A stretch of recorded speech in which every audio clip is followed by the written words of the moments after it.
Hello students, आज हम लेके आए हैं परसेंट वाले चैप्टर के कुछ इंपॉर्टेंट क्वेश्चंस। आइए देख लेते हैं। फर्स्ट क्वेश्चन हमारे पास है, गीता की आय से 20% कम है, तो बताइए गीता की आय सीता की आय से कितने परसेंट अधिक है।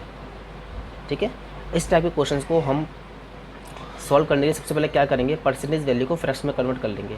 जैसे हमारी वैल्यू 20% कम है, 20% क्या है, कम है, तो 20% का हमारे फ्रैक्शन में कन्वर्ट करेंगे। 20 की जगह 20 आ जाएगा और परसेंट की जगह पर आ जाएगा 100, तो ये हमारा बन जाएगा 1/5। 1/5 वैल्यू हमारी क्या है, कम है। ठीक है ना, ये हमने निकाल लिया। अब थोड़ा सा आप एक कॉन्सेप्ट समझ लीजिए। यहाँ मैं दो साइड लिखता हूँ, एक LHS और दूसरी RHS। इसमें जो RHS में हमेशा आपकी वैल्यू कम होगी और LHS में आपकी वैल्यू हमेशा इंक्रीज़ होगी। तो जो 1/5 जो वैल्यू कम हुई है वो यहाँ पर आएगी RHS में, क्योंकि यहाँ पर वैल्यू कौन सी अधिक कम वाली आती है। 1/5 वैल्यू कम हुई है तो इंक्रीज़ वाली वैल्यू कितनी होगी, 1/4 होगी। ठीक है, और 1/4 का जब हम परसेंटेज निकालेंगे 100 से इसका हम 100 से मल्टीप्लाई कर देंगे तो हमारे पास आंसर आ जाएगा 25, और ये हमारा आंसर हो जाएगा 25%। ठीक है, इसको मैं थोड़ा आपका पहले कॉन्सेप्ट डेवलप करा दूँ। ठीक है, यहाँ देखिए दो साइड थी हमारे पास, एक LHS जहाँ पर वैल्यू इंक्रीज़ होती है और दूसरी थी हमारी RHS जहाँ पर वैल्यू हमारी डिक्रीज़ होती है। अब LHS में अगर उसने कहा कि कोई भी वैल्यू आपकी 20% बढ़ रही है तो कम कितनी करनी पड़ेगी, तो पहले आप 20% को कन्वर्ट करेंगे फ्रैक्शन में। 20/100 आ जाएगा, 20 की जगह 20 और परसेंट की जगह पर 100। इसको हम सॉल्व करेंगे तो 1/5 आ जाएगा। ठीक है, अब ये तो वैल्यू आपकी बढ़ने वाली है तो कम कितना पड़ेगा, ऊपर जो वैल्यू है आपकी 1 उसको तो आप 1 का 1 लिख दीजिए और नीचे इन दोनों को आप ऐड करके लिखिए 1 + 5, ये हो जाएगा 1 + 5, तो आपकी वैल्यू आ जाएगी 1/6। ठीक है, और 1/6 के हम परसेंटेज रेसिप्रोकल वैल्यू निकालेंगे तो 16.66% आ जाएगा, 16.66% आ जाएगा। ठीक है, ऐसी एक एग्जांपल और समझिए। अगर वैल्यू आपकी 25% इंक्रीज़ हो रही है, 25% को पहले हम कन्वर्ट करेंगे फ्रैक्शन में, 25/100 इसको हम सॉल्व करेंगे तो आपकी वैल्यू आएगी 1/4। 1/4 अगर आपकी वैल्यू बढ़ रही है तो कम कितनी होगी, 1 का तो 1 ऊपर ही आ जाएगा और नीचे फिर हम इन दोनों को ऐड करके देखेंगे 1 + 4, तो आपको ये हो जाएगा 1/5। 1/5 वैल्यू क्या हो जाएगी, कम हो जाएगी। अब 1/5 को हम परसेंट बनाएंगे तो 100 से मल्टीप्लाई कर देंगे, 5 से ये 100 कट जाएगा 20 टाइम्स और आपका आंसर आ जाएगा 20%। ये आपका कॉन्सेप्ट था। ठीक है, और इसको आप लिख लीजिएगा स्टार बना करके कि कोई भी वैल्यू अगर x/y की फॉर्म में इंक्रीज़ हो रही है तो x/x + y की फॉर्म में डिक्रीज़ होगी। ठीक है, जैसे कि यहाँ लिखा मैंने 1/4, ये इंक्रीज़ है। ठीक है ना, तब 1/5 क्या हो जाएगा, डिक्रीज़ हो जाएगा।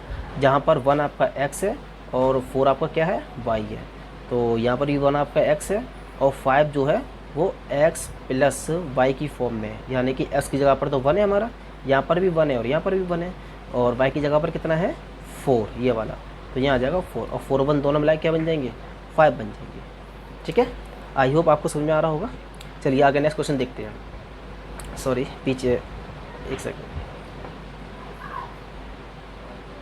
ये एक व्यक्ति किसी कारण अपना खर्च 20% बढ़ा दिया, पुण्य कारण समाप्त होने पर वह अपना खर्च कितने % घटाए कि उसके बचत पर कोई असर ना पड़े। उसमें हुआ क्या कि 20% किसी व्यक्ति ने अपना खर्चा बढ़ा दिया, 20% उसने खर्चा बढ़ा दिया, यानी कि 20% उसने इंक्रीज़ किया है। इंक्रीज़ किया तो कहाँ पर आएगा, LHS पर आएगा। इंक्रीज़ का मीन्स क्या, 20% का मीन्स क्या होगा, 1/, चलो मैं पूरा बता देता हूँ। 20% का मतलब होगा 20/% की जगह पर आएगा 100, 20/100% बढ़ा है, सॉरी 20/100 वैल्यू इंक्रीज़ हुई है, उसको हम सॉल्व करेंगे तो आ जाएगा 1/5। 1/5 वैल्यू क्या हुई है, इंक्रीज़ हुई है।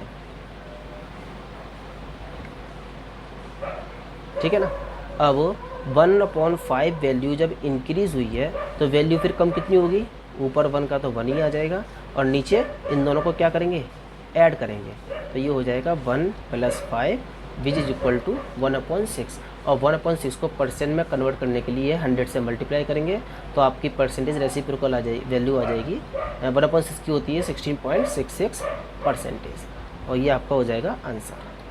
ठीक है, चलिए आगे देखते हैं नेक्स्ट क्वेश्चन। एक व्यक्ति की आय पहले 10% बढ़ी, कुछ दिनों के बाद फिर से 20% बढ़ गई।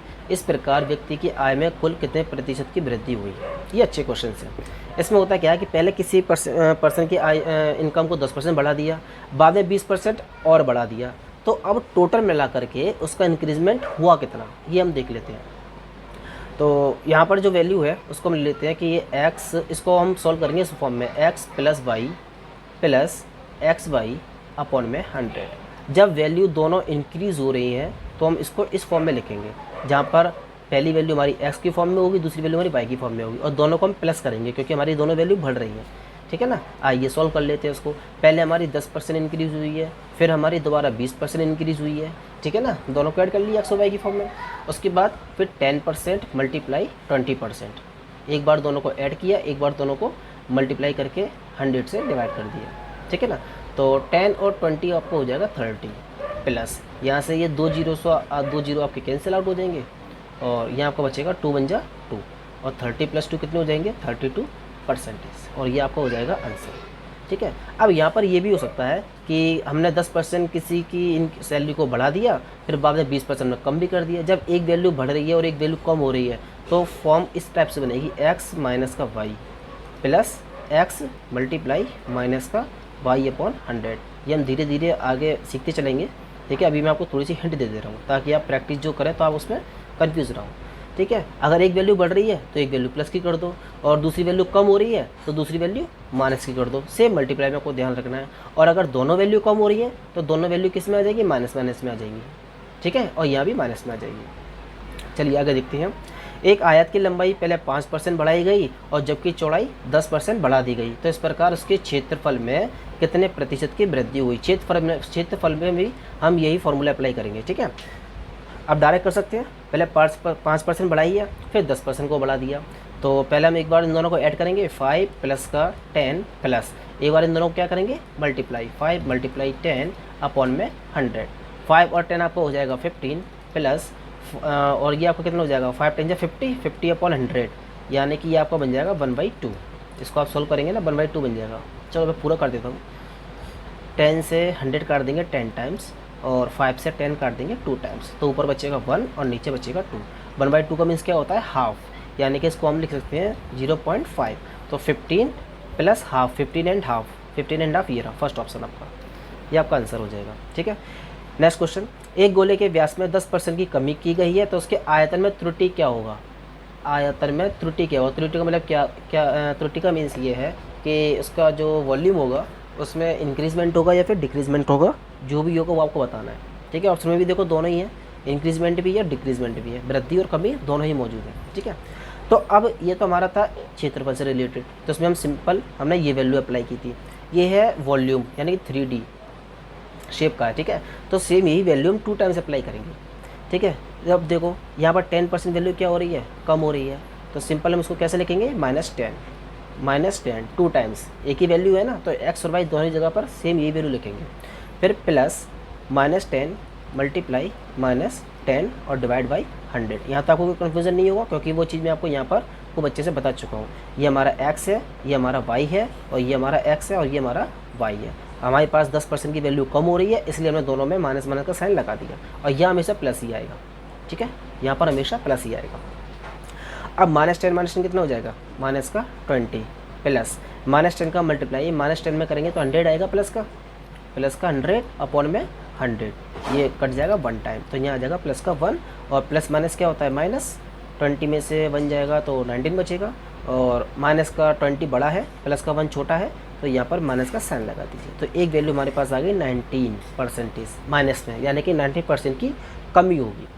अब आगे दोबारा से फिर इसको अप्लाई करेंगे x की फॉर्म में, -x -y plus xy upon में 100। -x की जगह पर इस बार हम लिखेंगे 19, जो हमारे पास यहाँ पर निकल के आई है वैल्यू, और y की जगह हम लिखेंगे दोबारा से ये वाली वैल्यू 10%। ठीक है, ये अब इसको हम वैल्यू पुट कर लेते हैं, -19 प्लस -19 मल्टीप्लाई -10 डिवाइड बाई 100।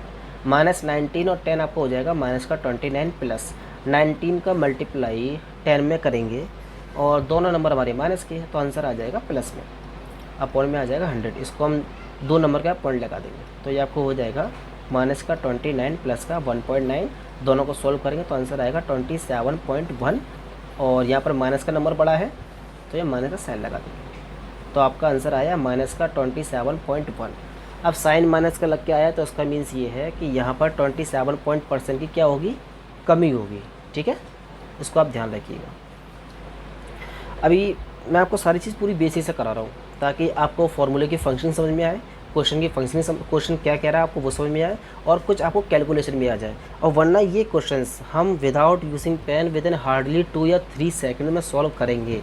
अभी नहीं करेंगे, पैड के बाद करेंगे। थोड़ा सा भी आप रिविज़न कर लीजिए, इन क्वेश्चंस को आप पहले विद फार्मूला करना सॉल्व कर सीख लीजिए।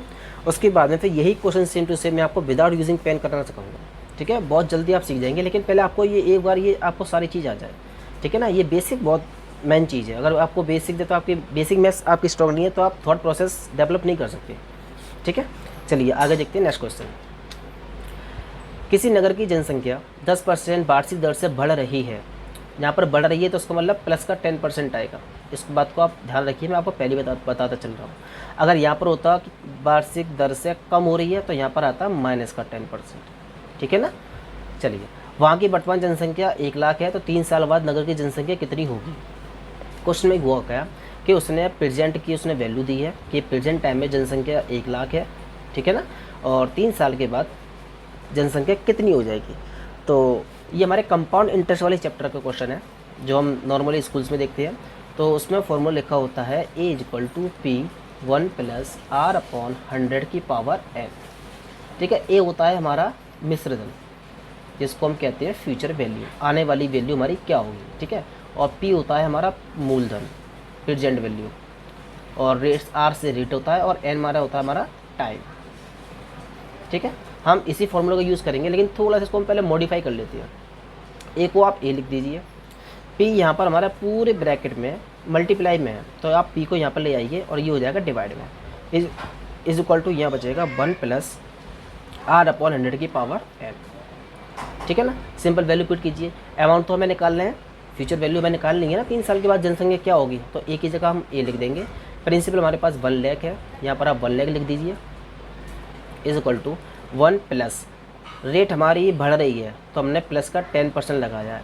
अगर रेट हमारी कम हो रही होती तो हम यहाँ पर प्लस की जगह पर क्या लगाते, माइनस लगाते। ठीक है, एन मतलब टाइम, टाइम हमारे पास है 3 साल। 1 0 से 1 0 आप कैंसिल कर दीजिए तो आपके पास वैल्यू आ जाएगी 1/A/1 lakh is equal to 10 × 10 और प्लस का 1, ये हो जाएगा 11/10। क्या किया, 10 का मल्टीप्लाई पहले 1 में किया, 10 × 10 और ये प्लस का साइन है और यहाँ पर 1 है तो हमने 1 को ऐड कर दिया। 10 × 10 और 1 11 और नीचे 10 का 10 आ गया, और इसके ऊपर पावर कितनी आ जाएगी, पावर आ जाएगी 3। ठीक है, चलिए आगे देखते हैं इसको हम। A/1 लाख की जगह 1 लाख आ जाएगा इज इक्वल टू 11 की पावर 3। आपको पता है 11 की पावर 3 कितनी होती है, 1331 होती है। ठीक है, और 10 की पावर 3 का मतलब 10 × 10 तो आपका आंसर आ जाएगा 1000। यहाँ से आप 0 कैंसिल आउट कर दीजिए, 3 0 यहाँ से कैंसिल आउट हो गए तो A इज इक्वल टू कितना हो जाएगा 1331 मल्टीप्लाई, ये डिवाइड में ना 100, ये चला जाएगा मल्टीप्लाई में, तो आपका आंसर आ जाएगा A is equal to 133100। This is our required answer, ये रहा। ठीक है, इस क्वेश्चन को भी हम without using pen after some time we will do hardly in 2, 3 और 4 सेकेंड्स, बिलीव मी। लेकिन उससे पहले हम अपना कॉन्सेप्ट डेवलप करेंगे, फार्मूला करना सीखेंगे, बेसिक मैथ्स की कैलकुलेशन सीखेंगे, उसके बाद आगे अपनी थॉट प्रोसेस डेवलप करेंगे। नेक्स्ट क्वेश्चन देखते हैं। एक कस्बे की जनसंख्या पहले 5% घटी, दूसरे साल में 8% बढ़ गई और तीसरे साल में 10% घट गई। 3 साल पहले की जनसंख्या 5 लाख थी तो कस्बे की वर्तमान जनसंख्या ज्ञात कीजिए। देखो 3 साल पहले की जनसंख्या दी है तो जो वैल्यू हमारे पास निकलेगी वो कौन सी वैल्यू निकलेगी, फ्यूचर वैल्यू निकलेगी। ठीक है ना, 3 साल पहले की वैल्यू दी है उसको आप ये लिखिए 5 लाख, क्योंकि ये 3 साल पहले की वैल्यू है। ठीक है ना, और फ्यूचर वैल्यू हमारी यहाँ पर निकलेगी पूरी वैल्यू कैलकुलेट करने के बाद में। अब यहाँ देखते हैं 5% घटी है और कोई भी परसेंट वैल्यू अपने आप में कंप्लीट कितनी होती है 100, ये तो हम बहुत अच्छे से जानते हैं। 5% घट गई उसमें से तो कितनी बचेगी 95, 95/100 मल्टीप्लाई 8% बढ़ गई 100 होती है परसेंटेज वैल्यू अपने आप में कंप्लीट, 8% और बढ़ गई तो ये हो जाएगा 108/100, फिर मल्टीप्लाई 10% फिर से घट गई है तो 100 में 10 को माइनस करेंगे तो बचेगा 90। यहाँ से सबसे पहले आप 0 को कैंसिल आउट कीजिए, 1 2 3 4 5, 1 2 3 4 5 और एक 0 आप यहाँ से ये वाला हटा दीजिए तो आपके पास यहाँ बचेगा 5 और यहाँ बचेगा आपका 95, यहाँ बचेगा आपका 108 और यहाँ पर बचेगा आपका 9। इनका अब हमें मल्टीप्लाई करना है। फिलहाल आप ऐसे ही कर लीजिए, ठीक है ना। बाद में हम इसको भी बहुत जल्दी, बहुत fast, with in 2-3 second solve करना भी सीखेंगे, ठीक है ना।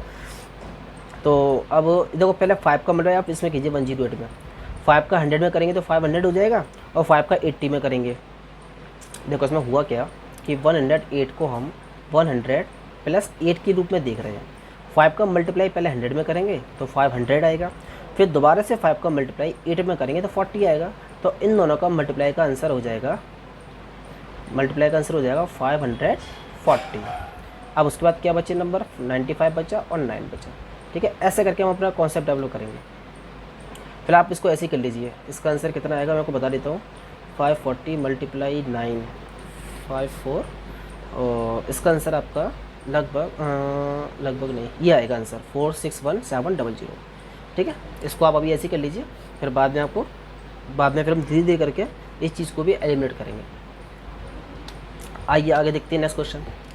एक परीक्षा में 78% लड़के पास हुए तथा यदि 110 लड़के फेल हुए हों तो ज्ञात कीजिए कि परीक्षा में कुल कितने लड़के शामिल हुए।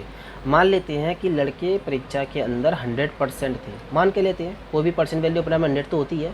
उसमें से 78% लड़के जो पास हो गए हैं अकॉर्डिंग टू क्वेश्चन, अगर हम उन 78% बॉयज़ को हटा दें 100% में से, तब बॉयज़ हमारे पास बचेंगे 22%, ठीक है ना। अब क्वेश्चन ये कह रहा है कि जो 22% जो बॉयज़ बच्चे हैं वो तो 110 के इक्वल है। ये तो कहा है कि यदि 110 लड़के फेल हो जाते हैं, अनुत्तीर्ण हो जाते हैं, फेल हो जाते हैं, और हमारे हिसाब से फेल कितने हुए हैं, 22%। टोटल 100% थे, जो बच्चे पास हो गए 78%, उसको हमने हटा दिया तो हमारे पास 22% बच्चे, और ये बच्चे हमारे पास बच्चे फेल, ठीक है ना। तो 22% फेल बच्चे हैं, लेकिन 22% इन्होंने वैल्यू दी है 110, कि 22% जो बच्चे फेल हुए हैं वो हुए हैं 110। अब आपको वैल्यू निकालनी है 100% की, कि टोटल बच्चे क्लास में कितने थे। तो हम मान लेते हैं 100% वैल्यू होगी आपकी x इक्वल, इसको आपको सॉल्व करना है। ये आपकी बन गई रेशियो की फॉर्म, ठीक है ना। परसेंट है तो परसेंट कैंसिल हो जाएगा, 22 से 110 जाएगा 5 टाइम्स, और 100 यहाँ पर डिवाइड में, यहाँ चला जाएगा मल्टीप्लाई में। चलो मैं पूरा कर देता हूँ, जो नए बच्चे हैं उनको समझने में थोड़ी सी प्रॉब्लम होती है। 22 कैंसिल आउट होने के बाद यहाँ बचा 1 और 100 की जगह यहाँ आ जाएगा 100 इज इक्वल टू, ऊपर बचेगा आपका 5 और नीचे बचेगा आपका x। हम करेंगे क्रॉस मल्टीप्लाई, 1 का मल्टीप्लाई x में करेंगे तो x आ जाएगा, इज इक्वल टू 5 का मल्टीप्लाई हम करेंगे 100 में, ये डिवाइड में ना, ये जाके चला जाएगा 100 में, तो x की वैल्यू आ जाएगी 500, ठीक है। तो हमारा आंसर इज़ 500। नेक्स्ट क्वेश्चन, किसी संख्या का 4/5 भाग उसके 65, ये 65% है, 65% से 60 अधिक है। तो कोई भी संख्या मान लेते हैं x और उसका 4/5 भाग करेंगे तो मल्टीप्लाई कर लेते हैं 4/5 से, और ये जो इक्वल हो जाएगा उसी संख्या के 65%, तो हमें इसका 65% भी निकालना पड़ेगा। 65% 60 अधिक है, यानी कि +60 है, ठीक है ना। इसको आप सॉल्व कीजिए, x का 4 में करेंगे तो 4x/5 इज इक्वल टू, ये 5 से कट जाएगा 13 टाइम्स और ये 5 से चला जाएगा 20 टाइम्स। 13 का x में करेंगे तो 13x और अपॉन में 20 प्लस का हो जाएगा 60।